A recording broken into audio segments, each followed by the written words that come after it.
Puji Tuhan, hari ini itu hari Pantekosta. Kita merayakan, memperingati, dan saya percaya bahwa itu masih terjadi dan akan terus terjadi, yaitu pencurahan Roh Kudus.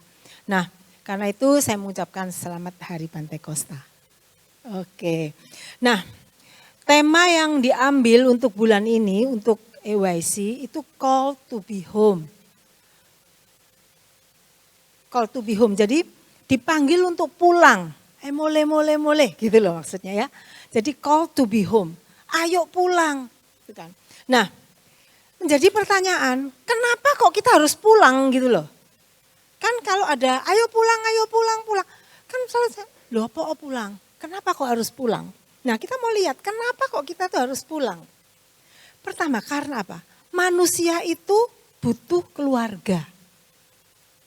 Men, siapa di sini nggak butuh keluarga, angkat tangan. Gak keluargaan, aku mau sendiri. Gak ada kan? Semua butuh keluarga. Kemudian apa? Semua manusia itu butuh rumah untuk apa? Istirahat. Tadi bolak-balik dikatakan istirahat. WL tadi bilang istirahat. Terus juga manusia itu butuh rumah karena di rumah ada makanan, benar. Siapa yang betah nggak makan? Selalu kita butuh istirahat dan makan. Semua setuju? Kalian semua butuh tidur, kalian semua butuh makan. Nah, semua itu ada di dalam rumah. Makanya kalian harus pulang ke rumah gitu loh. Karena rumah itu penting. Sebab setiap manusia butuh rumah. Makanya orang selalu kalau mau merit, selalu tak tanya beberapa yang mau merit, kenapa kamu gak merit? Ya Ten mau nyicil rumah dulu. Nah rumah kan. Jadi makanya rumah itu penting banget gitu kan. Nah, sekarang kita mau lihat kenapa rumah itu penting. Karena yang pertama, di dalam rumah kalian akan bertemu dengan keluarga. Benar? Di rumahmu ada keluargamu kan? Gitu kan? Kecuali yang kos kan bukan rumah namanya. Home ini rumah. Tempat tinggal di mana ada keluargamu, ada papamu, ada mamamu, ada kakakmu, ada adikmu. Elohimers, setiap manusia itu selalu punya keluarga, setuju? Ada yang nggak punya keluarga tiba-tiba keluar dari pohon apa gitu kan. Itu ada cerita perwayangan kalau nggak salah, saya lupa. Jadi itu ada orang itu keluarnya itu dari kuping gitu kan. Tetap masih ada orang yang melahirkan biarpun dari kuping ya kan. Berarti setiap orang itu butuh keluarga, harus dan punya keluarga. Gak ada satu manusia pun di sini yang gak ada keluarga. Bahkan Adam dan Hawa pun punya keluarga. Dia adalah keluarga Allah yang pertama. Jadi setiap kita punya keluarga. Karena itu rumah itu menjadi tempat di mana kita bertemu dengan keluarga. Nah kita sebagai orang percaya, di samping kita punya keluarga secara fisik, kita juga punya keluarga secara rohani. Yuk lihat kanan kiri sekarang. Lihat kanan kiri, udah. Sekarang lihat belakang atau depan. Yang ya, lihat gitu kan. Nah ini keluargamu Rek. Ini keluarga rohanimu. Jadi setiap kita, di samping kita punya keluarga fisik, kita juga punya keluarga rohani. Dan perlu kalian ketahui bahwa hubungan yang paling dekat itu adalah hubungan keluarga. Setuju? Hubungan keluarga tidak bisa nggak bisa dipungkiri. Hubungan yang terdekat adalah hubungan keluarga. Kenapa? Sebab keluarga itu adalah orang yang berhubungan dengan kita secara langsung melalui hubungan darah. Kalian dengan kakakmu, dengan mamamu, dengan papamu, dengan adikmu, itu keluarga. Dan kenapa kok disebut keluarga? Karena kalian punya pertalian darah. Itu secara fisik. Secara rohani gimana? Sama. Darah Yesus membuat kita punya pertalian hubungan sehingga kita menjadi keluarga rohani. Ya. Nah, di dalam Efesus 2 ayat 19 di situ dikatakan seperti ini. Demikianlah kamu bukan lagi orang asing dan pendatang, melainkan kawan sewarga dari orang-orang kudus dan apa? Dan anggota-anggota keluarga Allah Darah Yesus membuat kita sekarang menjadi keluarga Allah. Senang gak punya keluarga Allah? Senang. Kita harus sukacita. Karena di samping keluarga fisik, kita punya keluarga yang lain, yaitu keluarga Allah. Nah, dalam versi Amplified dikatakan ini, kamu bukan lagi orang asing dan pendatang atau alien. Kita ini bukan alien. Jadi kita bukan alien. Kita adalah keluarga. Warga negara orang-orang kudus, yaitu umat Tuhan, dan anggota rumah tangganya Tuhan. Saya senang banget ini. Kita ini anggota rumah tangganya Tuhan gitu loh. Ada Bapak, ya kan? Ada Bapak di surga. Kita punya Bapak yang luar biasa. Kita ini keluarga Allah. Nah, sekarang saya mau garis bawahi kata keluarga di sini. Di dalam Efesus 2 ayat 19. Keluarga di sini dalam bahasa Yunani ditulis sebagai oikos. Saya ingat dulu zaman remaja, zamannya Ceheni itu kan, Kojo, ada Kojo di sini ya. Ceheni dan itu. Kita itu bentuk keluarga rohani, namanya oikos. Ada yang jadi engkong, ada yang jadi emak, ada yang jadi mama, ada yang jadi koko, adik dan sebagainya. Keluarga rohani oikos. Nah, saya mau telusuri apa sih oikos ini? Jadi dalam bahasa Yunani, oikos yang adalah keluarga itu mempunyai banyak arti. Yang pagi hari ini, siang hari ini kita akan lihat satu persatu. Dan itu pas banget. Sehingga dengan itu kita punya alasan kenapa kita pulang. Karena ada keluarga. Jadi keluarga, yang oikos ini adalah tempat di mana seseorang itu menetap. Ya, menetap. Jadi sejauh-jauhnya kalian merantau, entah kalian kuliah, di sini ada anak kos enggak? Coba anak kos, yang orang tuanya enggak di sini. Ada? Satu, Vincent. Siapa lagi? Itu, kos. Saya mau tanya, bagi kalian kos-kosan itu rumahmu bukan? Enggak kan? Selalu ingat pengen pulang. Waduh, kalau liburan sekolah atau tanggal merah rasanya wis cepet cari tiket. Karena ini bukan rumah. Kos itu bukan rumah. Saya 7 tahun kos di Jogja. Seneng-senengnya kos, banyak temen. Tetap kalau liburan itu pengennya pulang. Rasanya enggak, aku sehari aja enggak mau. Begitu besok libur, hari itu malam itu saya naik bis malam pulang. Karena rumah itu di mana kita bertemu dengan keluarga, di mana kita menetap. Ya. Jadi makanya ada kata-kata homesick gitu kan. Kangen sama rumah. Itu ya. Makanya itu tempat kita menetap, rumah, keluarga. Oke, keluarga di sini oikos. Nah, kemudian apa arti oikos yang kedua? Oikos itu adalah artinya semua penghuninya membentuk satu keluarga. Jadi di dalam rumah ada oikos, artinya apa? Semuanya itu membentuk satu keluarga. Nah, di situ ada ikatan darah dan ikatan kasih sayang. Di dalam keluarga, tadi saya sudah sampaikan bahwa ada hubungan darah. Dan karena pertalian darah itu begitu kuat, maka ada kasih sayang. Saya bicara tentang keluarga normal. Jadi kalau ada keluarga yang enggak ada kasih sayang, itu keluarga di luar normal. Harus dinormalkan. Keluarga yang normal harusnya ada kasih sayang. Nah, Elohimers, ketika kita tahu bahwa di dalam keluarga ada kasih sayang, maka keluarga menjadi tempat yang paling aman buat kita tinggal. Biar bagaimanapun juga, satu saat kita selalu pengen kembali ke rumah. Karena apa? Rumah itu tempat paling aman. Di sana karena ada keluarga kita yang menerima kita apa adanya. Tempat aman di mana kita bisa curhat. Ya, itu di keluarga. Ini yang normal. Normalnya harusnya tempat curhat yang paling aman itu keluarga. Karena di sana ada kasih sayang. Kita diterima apa adanya. Sak bandel-bandelnya anak ketika pulang pasti orang tua menerima. Ingat yang kisah yang ada di dalam Alkitab, anak bungsu yang udah ngerugiin bapaknya, udah minta warisan, ini kurang ajar banget ini. Bapaknya itu belum mati nih, udah minta warisan. Tapi ketika dia pulang, bapak itu menyambut dengan pelukan. Elohimers, sejauh-jauhnya, kita sekarang ingat, kita punya keluarga, kita keluarga Allah. Sejauh-jauhnya kalian meninggalkan Tuhan. Ketika kalian sadar, Tuhan tuh terima kalian loh.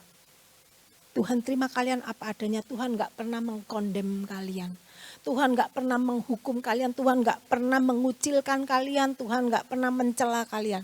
Dia terima. Jadi tempat yang paling aman adalah di dalam keluarga. Sekali lagi saya katakan, keluarga, kita keluarga Allah ada di dalam Tuhan. Itu tempat aman. Nah, minggu lalu Kojo menyampaikan tentang home di mana ada compassion. Ya, ada compassion. Itu yang membuat ada belas kasihan, ada menerima satu dengan yang lain. Kemudian keluarga juga menjadi center of restoration. Jadi karena tempat aman di mana ada kasih sayang, maka di situ akan ada restorasi pemulihan. Dan semua itu terjadi di dalam keluarga.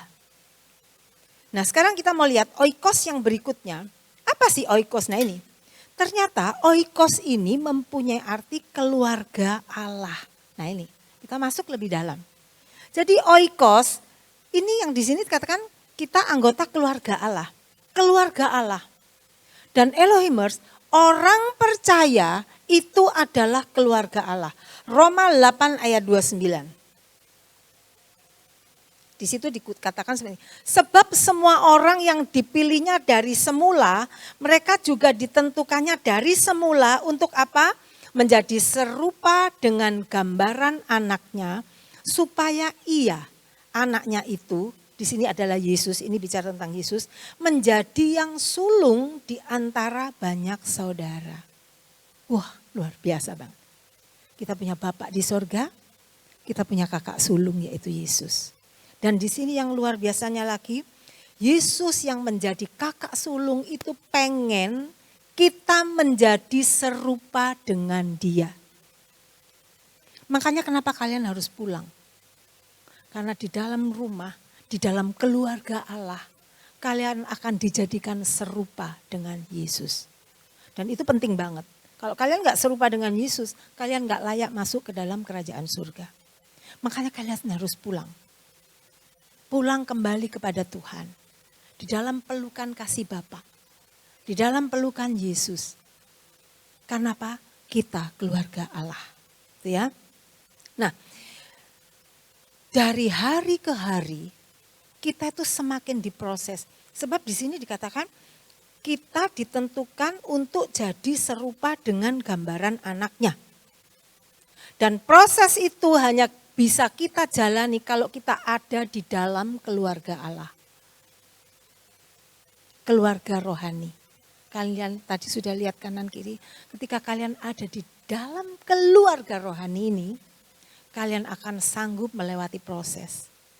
Karena satu dengan yang lain akan saling menolong, saling menerima. Itu yang seharusnya terjadi di dalam keluarga Allah. Kemudian yang berikutnya, apa arti oikos? Ternyata oikos ini mempunyai arti gereja. Nah, sekarang lebih mengerucut Elohimers. Saya mau lebih mengerucut. Di keluarga masih bingung kan keluarga. Oh, masuk keluarga Allah. Nah, sekarang ternyata oikos itu adalah gereja. Oikos kalian adalah GPDI Elohim. Jadi di sini, di dalam GPDI Elohim, di dalam gereja ini ada Elohimers yang menjadi keluarga rohani. Satu keluarga rohani. Dan kebetulan saat ini kalian ada di GPDI Elohimers yang bagian youth. Jadi yang kita sebut sebagai Elohim Youth Club, EYC. Jadi oikos adalah EYC. Karena itu kalian harus pulang ke EYC. Kenapa? Karena itu rumahmu, itu keluargamu. Ya. Jadi call to be home. Ayo mulai kembali. pulang. Jadi ketika kalian mungkin mengembara satu saat kalian mungkin terbuai dengan apa yang ada di dunia ini. Sehingga kalian mulai aras-arasan ke gereja, kalian mulai males ketemu Tuhan. Firman Tuhan pada siang hari ini dengan jelas berkata bahwa pulang ke rumahmu, ke keluargamu. GPDI Elohim EYC. Ya itu ya. Kenapa? Sebab di dalam gereja yang adalah keluarga kalian itu sama. Di situ ada orang tua rohani kalian. Ada gembala, ada Kak Aldo, ada saya, ada Om Frank. Dan bukan hanya itu, ada kakak-kakak ketua care. Karena itu Elohimers, kalian harus benar-benar bergabung di care. Karena care itu keluarga dekat kalian. Kalau kalian kayak gini kan gak bisa saling kenal. Waduh banyak banget, ini kan ratusan udah kan. Tapi ketika care, kalian itu bisa saling kenal lebih dekat lagi. Itu seperti keluarga inti dekat gitu loh. Keluarga rohani yang inti. Di sana kalian belajar bertumbuh bersama. Jadi ayo, mungkin selama pandemi care mulai bubar gitu kan. Saya mau minta di dalam nama Yesus kalian balik ke care. Care itu yang membuat gereja ini bertahan. Saya punya banyak teman. Setelah pandemi, anggota mereka nggak ngerti kemana. Banyak yang keluar, banyak yang nggak ke gereja lagi. Tapi bersyukur kepada Tuhan, kalian yang ada di dalam care, kalian tetap terpelihara hari ini. Jadi care itu luar biasa. Care itu menjadi ujung tombak gereja untuk membentuk kalian menjadi semakin serupa dengan Kristus. Jadi ayo. Saya dorong seluruh ketua care, ayo kerjasama gandengan tangan sama anak member kalian. Kita kuatin care ini, tambah jiwa-jiwa. Kalau mungkin ada di sini, saya mau pengen tahu siapa yang sudah tergabung care, angkat tangan. Udah tergabung care ya? Oke, sekarang yang sudah tergabung care, coba kalian lihat kanan kiri, tetap angkat tangan. Tetap angkat tangan. Kalian lihat siapa yang gak angkat tangan? Nah itu target kalian, ajak mereka ke care. Oke? Supaya apa? Care. Care ini keluarga yang luar biasa. Karena di sana kalian tumbuh bareng, ada pertanyaan-pertanyaan terjawab di sana. Ada kesaksian. Dan kalau care itu benar-benar kalian jalani dengan benar-benar. Saya percaya mujizat bisa terjadi di sana. Elohimers, gereja mula-mula yang lahir ketika Pantekosta, Roh Kudus dicurahkan 2000 tahun yang lalu itu. Gereja mula-mula itu punya 2 ibadah, punya 2 pertemuan. Yang satu ibadah raya seperti ini ya, yang kedua ibadah care. Mereka ibadah dari rumah ke rumah. Dan kalian tahu Tuhan menambahkan jumlah jemaat itu cepat banget. Sebab apa? Ketika mereka beribadah secara care, secara komunitas kecil, mereka saling mengenal, mereka akan semakin kuat, jalinan hubungan kekeluargaan mereka kuat. Mereka bertumbuh bersama dan Tuhan menambahkan itu dengan cepat. Jadi, oikos, keluarga Allah adalah gereja. GPDI Elohim, EYC yang ada di GPDI Elohim. Karena gereja mula-mula dilahirkan saat hari pencurahan Roh Kudus. Makanya gereja harus penuh Roh Kudus. Kalian semua harus penuh Roh Kudus. Karena itu yang menjadi kekuatan kita. Sebab apa? Gereja itu produknya Pantekosta. Jadi gereja harus penuh Roh Kudus. Api Pantekosta itu harus menjadi ciri khas. Makanya kemarin Kojo bilang Christ Center. Jadi Kristus itu center, pusat. Di mana ada hadirat Tuhan, rohnya yang kudus boleh bekerja di dalam kehidupan setiap kita. Di dalam gereja Tuhan. Nah sekarang berikutnya, apa oikos? Oikos itu adalah satu keturunan. Nah kita ini keturunannya sama. Ingat, kita diciptakan oleh Allah yang sama, pencipta langit dan bumi. Pertama kali Allah menciptakan Adam. Kemudian diambil tulang rusuknya keluar jadi Hawa dan menyebar sampai akhirnya jadi kita. Jadi sebenarnya asal muasalnya kita ini itu satu keturunan. Kita adalah keturunan ilahi. Dan yang lebih luar biasa lagi Yohanes 1 ayat 12 sampai 13. Di sana ditulis seperti ini. Tetapi semua orang yang menerimanya diberinya kuasa supaya apa? Dikasih kuasa loh kita ini supaya apa? Jadi anak-anaknya siapa? Allah. Ada kuasa. Kemudian yaitu mereka yang percaya dalam namanya.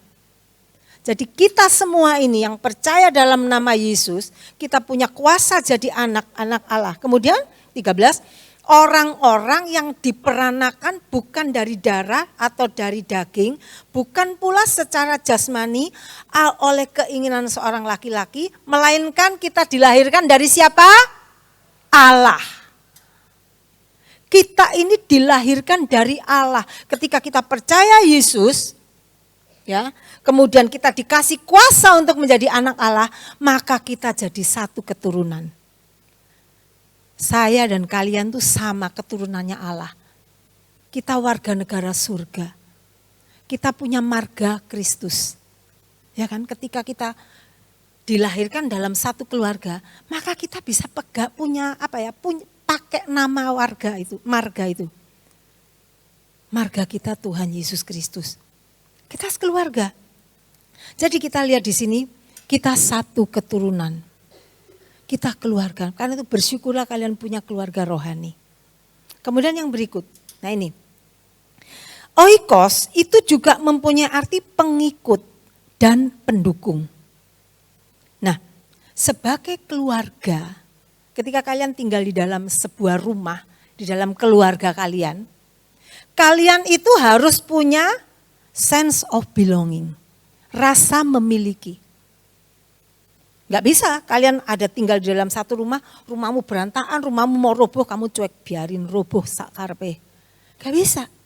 Karena apa? Setiap kita itu punya tanggung jawab atas rumah yang Tuhan berikan dalam kehidupan kita. Kalau kalian punya rumah, gak mungkin kalian diemin. Jadi, karena rumah itu milik seluruh keluarga, maka seluruh keluarga ikut bertanggung jawab menjaga dan memelihara. Amin. Saya mau putar lagi, saya mau lebih fokuskan. Karena kita punya keluarga di EYC GPDI Elohim Sidoarjo, ini yang menjadi rumah kita, maka kita semua punya tanggung jawab untuk memelihara, menjaga dan mengembangkan keluarga ini. Amin. Amin. Ingat ya, ngerti ya. Jadi kalian gak bisa datang ke gereja terus pokoknya aku mau nikmati Tuhan, sudah. Ingat, kalian oikos. Kalian di sini dikatakan pendukung. Kalian adalah pendukung gereja ini. Pendukung pelayanan. Makanya beberapa bulan lalu kita rekrutmen supaya apa? Semua Elohimers itu punya pelayanan. Di sini pendukung. Jadi kalau kalian di rumah, pasti ada tugas, ada yang bantu nyapu. Masa rumahnya kotor, enggak karu-karuan, kalian diem aja. Mulai sekarang kalau ada yang lakuin itu bertobat ya. Kalian di rumah jangan babah, biar mama aja yang bersihin rumah. No. Itu bukan keluarga yang baik. Sebagai anak yang baik, kalian harus ikut menjaga rumah kalian. Kalau ada yang enggak benar, bantu bersihin. Jangan ngandelin mamamu terus, kasihan loh, mamamu itu banyak kerjaan loh. Dia harus masak, dia harus mungkin yang harus kerja, dia harus mikirin gimana ya supaya anakku tetap sekolah ya. Terus kalian enak-enak makan tidur, wis babah semua. Makan. Enggak ada makanan, ngamuk. No. Itu bukan anak Tuhan yang baik. Itu bukan EWC yang baik. Anak EWC harus tahu kalian itu adalah bagian dari keluarga. Baik keluarga secara fisik maupun keluarga secara rohani. Jadi kalau di rumah bantuin mamamu. Ayo bikin perubahan. Kalau kalian selama ini enggak seperti itu, ayo bikin perubahan. Ini yang Tuhan mau. Ini oikos loh. Keluarga oikos itu yang Tuhan mau itu seperti itu. Mendukung, ikut bertanggung jawab. Apa supaya rumah ini tetap baik, rapi, jangan geletakan. Habis makan, beresin. Kalian kalau ke mall zaman sekarang ini, kalau di luar negeri, kalau di Indonesia masih enggak terlalu ya. Sekarang kalau di luar negeri, contoh Singapura aja. Habis makan kalian harus beresin tray ke tempat bagi-bagi itu tempat makanan itu. Wong di mall aja loh kalian mau beresin piring-piringnya, tenan-tenan itu. Lah mosok di rumah kalian enggak mau. Jadi sekarang ya Elohimers ya, yuk. Kalau habis makan langsung beresin taruh di tempat cuci piring. Bila perlu cuci piring kalian. Itu baru jempol. Kan kita harus berubah, kita harus meningkat, oke? Bikin orang tuamu kaget melihat perubahanmu. Itu tadi untuk keluarga fisik, demikian juga untuk keluarga rohani. Kalau kalian melihat ada yang enggak benar, jangan diumbar, dicerita-ceritain keluar. Berdoalah, aduh gerejaku atau kerku, temanku seker ini lagi ada masalah. Tuhan tolong, ngomong sama dia apa yang bisa aku bantu. Tolongin dia, bukannya malah dicerita-ceritain. Itu bukan keluarga, itu bukan oikos itu. Sebab oikos, ya di sana kemarin Kojo bilang ada compassion. Peduli, saling nolong gitu loh. Ada hati untuk menolong. Itu yang harus terjadi di EYC, di care kalian. Karena ya itu tadi, oikos itu punya arti pendukung. Dan kemudian oikos juga punya arti pengikut. Pengikut ini ngikuti apa yang jadi aturan di rumahmu. Saya mau tanya, pasti di rumahmu orang tuamu sudah bikin aturan. Pulang jam sekian misalnya contoh ya, pulang jam sekian. Apa aja pokoknya macam-macam aturan-aturan itu terserah setiap keluarga punya. Saya mau tanya, ketika kalian nggak ngikuti aturan itu apa yang terjadi? Orang tuamu pasti marah. Sebab anggota keluarga itu harus ikuti apa yang menjadi aturan di rumah itu. Apa nilai-nilai, goal-goal apa yang ditetapkan di rumah itu kalian harus dukung, kalian harus ikuti. Demikian juga gereja ini punya nilai-nilai, punya goal yang ayo kita sama-sama dukung.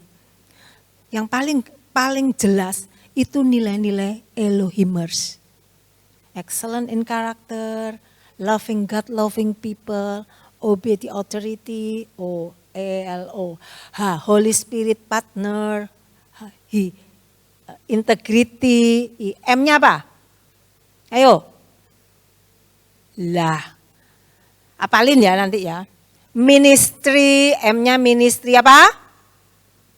Ayo, apa M-nya? Ministry. Terus M, E-nya evangelism, penginjilan. Elohim. R-nya relevan. S-nya strong in the word. Itu yang jadi tema tahun ini. Itu nilai-nilai yang harus kalian lakukan sebagai Elohimers. Jadi itu arti oikos ya. Tempat di mana kita menetap, tempat di mana kita bisa curhat dengan aman, kemudian apa? Tempat di mana kita menjadi satu keturunan, kita punya keluarga yang luar biasa, satu keluarga yaitu keluarga Allah. Jadi itu yang pertama, kenapa kok kita harus pulang? Karena di rumah kita ketemu keluarga. Kemudian yang kedua, kenapa kita harus pulang? Kenapa kok kita kepengen pulang? Karena rumah adalah tempat istirahat yang paling nyaman. Karena di rumah kita bisa istirahat. Tempat istirahat yang aman itu seharusnya di rumah. Kalian tadi katakan, mungkin kalian capek di dalam pekerjaan kalian mungkin banyak masalah. Mana tempat istirahat yang paling nyaman? Rumah rohani kalian, yaitu di gereja ini. Di komunitas kalian, EYC, di care kalian. Ya, kenapa? Kenapa kok saya katakan itu tempat nyaman untuk istirahat? Pertama, karena di rumah rohani ini ada kehadiran Tuhan. Mazmur 62 ayat 9. Percayalah kepadanya setiap waktu hai umat, curahkanlah isi hatimu di hadapannya, Allah ialah tempat perlindungan kita. Selah. Nah, selah ini artinya istirahat. Jadi kita lihat di sini, kenapa kok kita bisa selah? Karena di ayat ini jelas ada tempat perlindungan. Ada kehadiran Tuhan di gereja ini, di tempat ini, di mana kalian bisa istirahat. Ada perlindungan Tuhan. Perlindungan ini mempunyai arti tempat kita melarikan diri dari segala keruwetan yang mungkin kita hadapi. Dari segala masalah, dari segala kekecewaan, mungkin kalian menghadapi banyak hal. Sehingga rohani kalian capek, lelah, jiwa kalian capek. Aduh capek banget, makanya sekarang ini banyak orang stres. Karena capek jiwanya. Tapi bersyukur kalian punya oikos. Kalian punya keluarga rohani. Kalian punya gereja ini. Di mana di tempat ini hadirat Tuhan ada dan kalian mengalami kelegaan. Di sini dikatakan Allah ialah tempat perlindungan kita. Tempat yang aman, tempat harapan kita. Dan ada kata selah, pause. Selah itu artinya istirahat. Saat istirahat, apa yang terjadi dengan tubuh kita? Segala sel-sel rusak itu diganti. Dan saya mau kasih tahu kepada kalian, ada profesor, jadi profesornya Sima, itu Profesor Budi, dia tuh ngomong seperti ini. Tubuh itu akan merestorasi dirinya, itu mulai jam 11 sampai jam 3 pagi. Ya, sampai jam 3 pagi. Mulai jam 11 itu secara alam. Karena alam ini kan setiap jam 11 itu enggak tahu gimana Tuhan itu ngatur, dan ini ada bukti-bukti ilmiahnya. Bahwa setiap jam 11 sampai jam 3 pagi, itu tubuh mengalami restorasi. Jadi kalian yang biasa tidur malam, kalau bisa jam 11 tidur, saya belajar, saya bergumul. Saya tuh kalau tidur itu jam 2 jam kadang. Jadi waduh restorasinya cuma tinggal jam gitu kan. Jadi belajar, jadi yuk jangan terlalu malam tidur. Jadi pokoknya itu sekitar 4-5 jam itu tubuh merestorasi. Ya, ini cuman intermezzo aja. Tapi kita lihat di sini, di dalam Tuhan, ketika kehadiran Tuhan ada, maka kita akan dipulihkan. Kehadiran Tuhan itu seperti sesuatu yang baru. Ingat kemarin Kojo bilang, aliran-aliran air merestorasi. Roh kita, jiwa kita, bahkan tubuh kita. Ketika jiwa kita direstorasi, roh kita direstorasi, ada sukacita, maka tubuh kita itu katut ikut sukacita. Sebab hati yang gembira adalah obat. Itu apa ya? Mengikuti gitu loh. Nah kemudian yang kedua, di dalam rumah rohani, pertama ada kehadiran Tuhan. Di dalam rumah rohani ada keluarga rohani kita. Galatia 6 ayat 1 sampai 2. Saudara-saudara, kalaupun seorang kedapatan melakukan suatu pelanggaran ini, maka kamu yang rohani harus memimpin orang itu ke jalan yang benar dalam roh lemah lembut. Enggak dikondem ya, enggak dirasan-rasani loh. Kalau lihat temanmu jatuh, jangan dirasani tapi peluk dia, rangkul dia, ayo balik. Ayo balik kepada Tuhan, bertobat. Itu yang seharusnya terjadi di dalam keluarga rohani, ya. Di dalam roh lemah lembut sambil menjaga dirimu sendiri supaya kamu juga jangan kena pencobaan. Kemudian ayat 2, bertolong-tolonganlah menanggung bebanmu, demikianlah kamu memenuhi hukum Kristus. Ingat tadi di dalam keluarga itu ada hukum yang harus kita ikuti. Nah ini hukum Kristus, karena kita keluarga Allah, keluarganya Kristus, maka hukum Kristus yang harus kita ikuti apa? Bertolong-tolongan, saling tolong menolong. Jadi kalau ada temanmu punya masalah, bantu dia. Kalau kalian bisa lakukan, bantu dia, bantu. Kalau kalian enggak bisa bantu, paling tidak bantu dalam doa. Kuatkan dia. Teleponin terus, gimana kamu udah beres, masalahmu udah beres. Nah itu bisa terjadi di dalam care. Makanya sekali lagi ikuti care. Oke? Jadi di situ ada keluarga kita, bertolong-tolonganlah menanggung bebanmu. Ini ciri-ciri keluarga Allah yang sehat. Dan mari Elohimers yuk kita ciptakan keluarga yang sehat di tempat ini. Ya, di home kita ini, di rumah kita ini, rumah rohani kita. Nah, itu yang kedua. Rumah tempat kita istirahat dengan aman dan nyaman. Kemudian yang ketiga, kenapa kita harus pulang? Karena di rumah itu menjadi tempat kita mendapatkan makanan sehat. Kalau kita enggak di rumah, biasanya di rumah tuh mama kalian masak dan dia tahu. Saya kan ibu juga, saya kalau masak, saya enggak mau taruh sayur yang busuk-busuk, enggak mau. Pasti sayur dipilih yang bagus, dicuci bersih-bersih ya Kak Niki, bener kan? Ini yang suka masak-masak ini ya, mana yang suka masak-masak. Pasti dibersihin, teliti. Kalau ada kotoran dicuci bersih, cari bahan terbaik. Enggak mungkin beli udang yang sudah kuning-kuning busuk, enggak. Pasti cari yang bagus, yang seger, yang masih hitam. Terus cari daging juga masih daging yang masih merah, masih seger. Di rumah masakan itu seperti itu. Beda kalau orang jualan. Saya pernah lihat itu jualan apalagi yang di pinggir-pinggir jalan. Itu yang namanya sawi udah kuning tetap cak masuk blung. Bawang putih itu udah mulai masuk. Sebab memang kadang itu tersamar ketika digoreng tersamar gitu kan. Tapi enggak sehat, enggak seger, enggak fresh. Nah, makanan yang fresh itu makanan di rumah. Makanya jangan kebanyakan jajan ya. Kita ini sangat dimanja oleh Gojek dan Grab Food. Dikit-dikit nge-Grab, saya pun seperti itu. Tapi ketika saya baca ini, iya ya, makanan sehat itu makanan rumahan.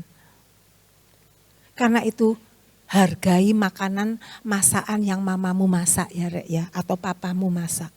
Itu mereka itu mikirin loh, mereka belanja cari yang sehat, pilih menu itu enggak gampang. Jadi apa yang ada di meja terima dengan ucapan syukur, terima kasih. Bila perlu kalian datang, Ma makasih ya Ma dimasakin ya gitu. Pak terima kasih ya, sebab ada papa-papa yang suka masak juga gitu loh. Terima kasih ya udah dimasakin, mereka tuh belanja. Sebab makanan di rumah itu makanan sehat. Matius 4 ayat 4. Tapi Yesus menjawab, ada tertulis manusia hidup bukan dari roti saja, tetapi dari setiap firman yang keluar dari mulut Allah. Nah sekarang saya mau larikan ke kebutuhan rohani kalian. Jadi manusia hidup bukan dari GoFood saja, tapi dari firman yang keluar dari mulut Allah. Di mana kalian temukan firman yang jadi makanan buat manusia rohani kalian? Di gereja, di tempat ini. Tim EWC tim, mereka udah mikirin tema, mikirin pembicara, ngasih kisi-kisi apa yang harus, kisi-kisi khotbah gitu kan. Kenapa? Mereka sedang siapin makanan fresh buat kalian. Jadi ketika firman Tuhan disampaikan di mimbar ini, hargai itu Elohimers. Itu makanan buat rohmu. Kalau kalian lagi firman, tiba-tiba kalian sibuk ngobrol sendiri. Saya juga nggak ngerti, kadang di atas ini saya bisa ngelihat dengan jelas loh. Mungkin kalian pikir sembunyi-sembunyi ngobrol, saya bisa tahu kalian tuh ngobrol dengan apa, kelihatan banget. Kalian ngobrol, cekikian, itu saya tahu loh. Ketika saya melihat hal itu terjadi, saya cuma berdoa, Tuhan tolong, saya nggak ngerti apa yang mereka bicarakan. Puji Tuhan kalau yang kalian ngobrolin itu adalah, ya firman ini tadi benar-benar itu masih oke. Tapi kadang yang diobrolin lain loh. Kadang ada yang nunduk, tak pikir itu baca Alkitab di handphone. Buka YouTube. Nah, itu artinya apa? Kalian lewatkan makanan sehat buat rohani kalian. Padahal makanan itu penting. Apalagi zaman sekarang itu banyak makanan-makanan racun di luar. Makanya kalian harus makan makanan yang sehat di tempat ini. Kalian datang ke tempat ini sisihkan waktu sekitar 2 sampai 2,5 jam. Untuk apa? Untuk makan. Untuk ketemu Tuhan, ketemu keluargamu. Kamu istirahat di dalam hadirat Tuhan saat pujian penyembahan. Kamu dikuatkan kembali ketika Roh Kudus hadir. Kamu dikasih kekuatan baru ketika kalian makan firman. Karena itu hargai. Ketika kalian ibadah nih, ayo jangan sia-siakan waktu yang sudah kalian buang. Kalian ambil 2 jam setengah. Dengar firman baik-baik, karena firman itu menjadi makanan sehat untuk kita.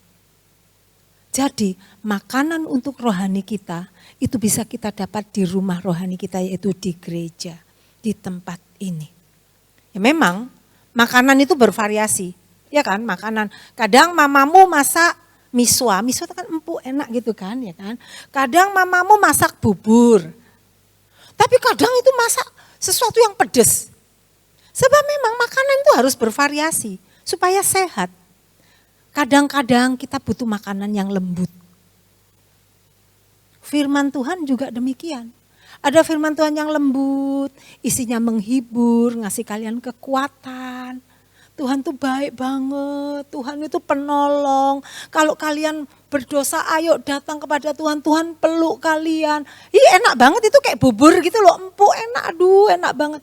Aku diberkati, terima kasih Tuhan, sampai nangis penuh sukacita. Tapi makanan itu harus bervariasi supaya kalian sehat. Enggak cuman bubur terus, enggak lunak-lunak terus. Ada kalanya firman Tuhan yang adalah makanan rohani itu disampaikan dengan keras. Isinya apa? Teguran. Isinya pendisiplinan. Terima itu. Karena itu yang membuat kalian bertumbuh. Dan itu kalian bisa dapat di mana? Ketika kalian beribadah di rumah Tuhan. Jadi yuk mulai sekarang jangan bolos ya. Jangan bolos-bolos. Yang diizinkan bolos, enggak ibadah, adalah yang sakit. Kalau kalian sakit, kalian baru boleh bolos. Ya, kalau kalian punya niat bolos, hati-hati loh. Nanti sama Tuhan dibikin sakit loh. Jadi ya, ini ngancem rohani ini. Gak apa-apa untuk keuntungan, untuk kebaikan kalian. Jadi ayo rajinlah beribadah, apalagi sekarang. Kalian tak kasih tahu ya Rek ya, tak kasih tahu ini benar-benar loh. Tanda-tanda kedatangan Tuhan itu tambah banyak sekarang terjadi. Tadi pagi dan saya mau kasih tahu kalian, saya minta kalian dengan sangat ya, buka YouTube GPD Elohim, buka ibadah yang di hari ini, ibadah raya. Om Frank itu sampaikan sesuatu yang kalian perlukan. Ya. Kalian butuh banget firman pagi hari ini. Tadi pagi udah di streaming. Kalian bisa nanti kan itu bisa. Pokoknya firman hari ini saya udah bilang, gak usah di take down. Kalian ikuti.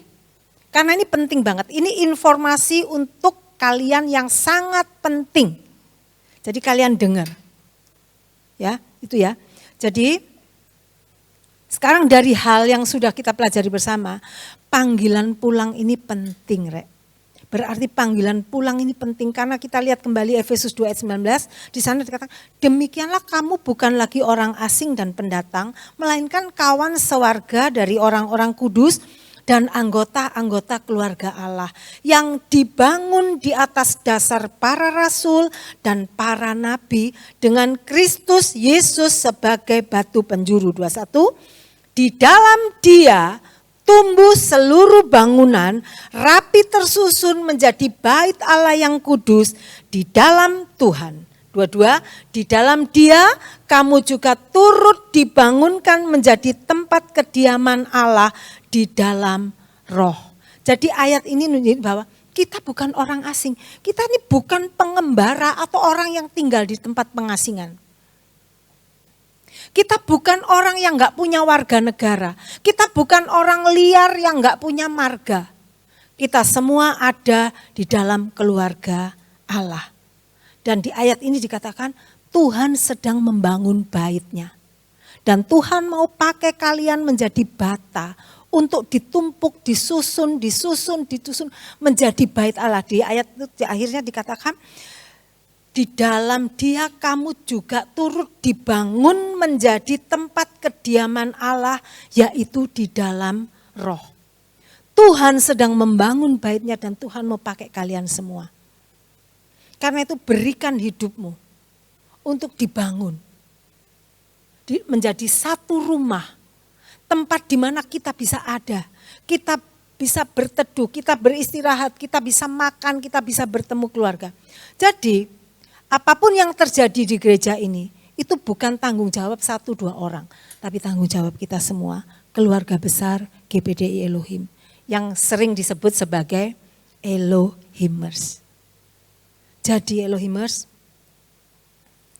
ingat baik-baik, kita adalah keluarga Allah, kita punya keluarga rohani, kita punya rumah rohani, di mana kita boleh ada di dalamnya, yaitu gereja GPDI Elohim. Nah, sebagai ayat terakhir, saya pengen kalian melihat apa yang terjadi di jemaat awal ketika Pantekosta, api Roh Kudus diturunkan 2000 tahun lalu. Kisah Rasul 2 ayat 42 sampai 47. Apa yang terjadi? Sebab saat itu gereja itu menjadi rumah rohani bagi jemaat. Ini buktinya, 42. Mereka bertekun dalam pengajaran rasul-rasul dan dalam persekutuan. Dan mereka, perhatikan, selalu berkumpul untuk memecahkan roti dan berdoa. Jadi mereka tuh kumpul sama oikos. Mereka ngerasa punya keluarga rohani. Mereka kumpul, sering berkumpul, selalu berkumpul. Dan mereka bertekun di dalam pengajaran. Arti bertekun dalam pengajaran, dengar firman, belajar firman. Kemudian apa? Mereka bersekutu. Mereka tidak pernah meninggalkan ibadah. Karena mereka merasa di dalam persekutuan ada kekuatan baru. Ingat, ketika areng itu dibiarkan sendiri dia mati loh. Tapi ketika areng itu dikumpulin semua, maka areng itu akan menyala. Demikian juga, nah ayat 43, maka ketakutanlah mereka semua sedang rasul-rasul itu mengadakan banyak mujizat dan tanda. Kalian lihat, ketika umat Tuhan bersatu, ketika Elohimers bersatu, ikut membangun pelayanan di tempat ini, ikut bertanggung jawab buat perkembangan di gereja ini. Kalian lihat di sini, orang itu akan gemetar. Kenapa? Karena ada mujizat dinyatakan. Kemudian apa? Ada tanda-tanda yang luar biasa. Dunia akan melihat, masyarakat Sidoarjo akan melihat bahwa ada Tuhan di tempat ini. Kemudian ayat 44, dan semua orang yang telah menjadi percaya tetap bersatu, enggak ngeluyur kemana-mana, tetap bersatu. Kemudian, dan segala kepunyaan mereka adalah kepunyaan bersama. Jadi saling menolong, aku punya satu, aku bagi separuh sama kamu. Semuanya enggak digegem untuk diri sendiri. Saling berbagi, ngelihat temannya butuh, aku share. Itu ya. Kemudian yang ayat 45. Dan selalu ada dari mereka yang menjual harta miliknya, lalu membagi-bagikannya kepada semua orang sesuai dengan keperluan masing-masing. Tadi pagi Om Bes waktu offering preaching itu bagus banget. Jadi dia memberikan gambaran tentang bangsa Israel ketika keluar dari Mesir. Mereka disangoni emas, barang-barang emas, perak dan kain-kain. Om Bes bilang seperti ini, ingat ya, kalau Tuhan kasih kita berkat, itu Tuhan punya planning. Sebab di beberapa ayat belakangan, ketika Tuhan minta bangsa Israel untuk membangun kemah sembayang, untuk membangun kemah itu semua peralatannya itu memerlukan emas. Dan di sana dikatakan bangsa Israel dengan kerelaan hati, mereka memberikan apa yang mereka terima dari orang Mesir, untuk membangun bait Allah. Itu yang harus terjadi. Di sini dikatakan orang-orang menjual miliknya. Untuk apa? Membangun pelayanan. Sehingga gak kaget dalam sekali khotbah Petrus 3.000 bertobat. Mereka bertambah. Pertambahan mereka itu bukan, kalau matematika itu hitungan apa? Perkalian itu loh. Yang matematika bukan 1 tambah 1, tapi kayak 2 tambah 2, oke. Atau 3 tambah 3 gitu kan. Bukan itu, tapi 3 kali 3. Apa matematika apa itu? Pokoknya lompat gitu loh, perkalian gitu kan. Percepatan pertambahan, nah itu. Kemudian yang berikutnya, 46. Dengan bertekun dan dengan sehati, mereka berkumpul, apa itu? Berkumpulnya kapan? Tiap-tiap hari di mana? Bait Allah. Wah, Mereka selalu pengen ke bait Allah. Mereka pengen ngumpul di gereja. Elohimers, saya mau kasih ini pengalaman dulu. Jadi beberapa tahun yang lalu, mungkin saya tuh kepengen itu terjadi lagi. Tanya Ceheni, tanya yang udah senior-senior itu. Yang waktu itu masih belum ada nama EWSI, masih zaman remaja. Setiap hari gereja ini gak pernah sepi dari anak muda. Mereka kumpul di sini, pulang sekolah, posnya ya di sini. Terus di situ tuh dulu itu enggak seperti ada perpustakaan, baca buku-buku rohani. Itu pernah terjadi di gereja ini, di anak-anak muda. Ayo itu diulang lagi. Kalian ada di tempat di sini kan berkumpul tiap-tiap hari dalam bait Allah. Terus kalau saya perhatikan ngumpulnya itu ngapain? Ngumpulnya itu bukan ngerumpi ngerasani yang enggak. No. Ternyata mereka berkumpul di sini bertekun dan sehati belajar firman, bagi pengalaman, berdoa bersama. Kemudian dikatakan, nah ini yang pertama ngumpul di gereja tiap hari. Kemudian mereka memecahkan roti di rumah masing-masing secara bergilir dan makan bersama-sama dengan gembira dan dengan tulus hati. Ini care. Jadi mereka juga di gereja, mereka care. Jadi rasanya saya sampai bayangin gimana ya luar biasanya saat itu. Ketika Roh Kudus bekerja, mereka itu udah gak kepikiran macam-macam. Mereka cuma mikir gimana aku ketemu dengan keluarga rohaniku supaya aku bisa berbagi, bisa belajar bersama. Nah ayat 47, sambil memuji Allah. Jadi pujian, mereka berdoa. Kemudian dan mereka disukai oleh semua orang. Dan tiap-tiap hari Tuhan menambah jumlah mereka dengan orang yang diselamatkan. Ini yang akan terjadi ketika kalian pulang ke rumah. Call to be home, ayo pulang Rek, pulang. Ini rumahmu. Dan setelah kalian ada di rumah ngapain? Tadi saya katakan kalian punya tanggung jawab mendukung. Ayo mulai berdoa untuk gereja ini. Berdoa, Tuhan aku mau melayani Engkau. Mungkin kalian belum punya pelayan, ayo mulai pelayanan doa. Apa yang bisa kalian lakukan? Berdoa. Mulai jadi teladan dimanapun kalian ada. Sehingga orang lihat, loh, luar biasa ya dia. Mana gerejamu di mana? Oh GPD Elohim. Kalian bisa menjadi kesaksian. Ini masa-masa di mana kita itu sedang dikejar waktu. Tapi kuncinya kalian harus pulang ke rumah. Balik ke keluargamu, ini keluargamu. Saya mau dorong kalian, mulai kuatin care. Datang beribadah, jangan bolos care, jangan bolos ibadah. Karena di sana letak kekuatanmu. Saya enggak panjangkan firman,